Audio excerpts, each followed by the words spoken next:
For today's video nga pala mga koys ay may ikakabit tayo sa ating motor. Ating ikakabit natin ay domino hydraulic switch. Pero bago natin ikabit yan mga koys, tatanggalin muna natin yung stock banjo bolt niya at pati na rin ito kanyang cowling. Tara, sisimulan na natin ang pagbaklas.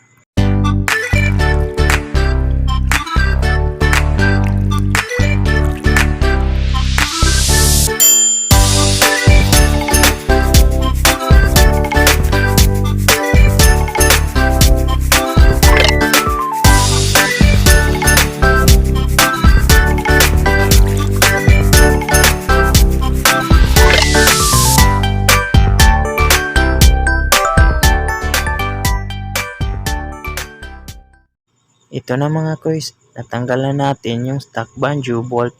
Kaya ngayon, kakabit na natin yung hydraulic switch. Ito nga pala yung hydraulic switch natin. At syempre, may dalawang washer yan na may rubber para hindi tatagas yung fluid pag naikabit na.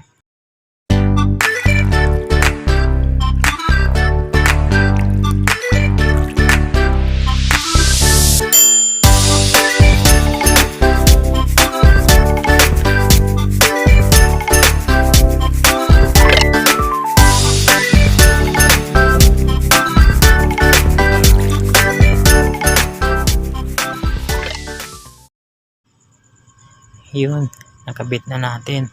At syempre, di natin pwedeng di-check yung preno natin. Kasi nga, lagi natin ginagamit sa araw-araw yung motor natin. Kaya siguraduhin natin kumakapit yung mga preno natin. At syempre, di pwedeng sa harap lang. Check din natin sa likod kung umiilaw ba. At yun, umiilaw nga. Kaya thumbs up tayo dyan. Balik ko na yung cowling na binaklas natin mga koys.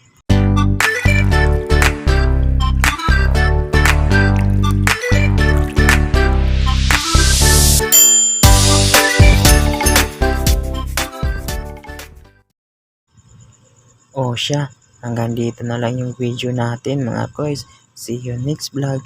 Keep safe!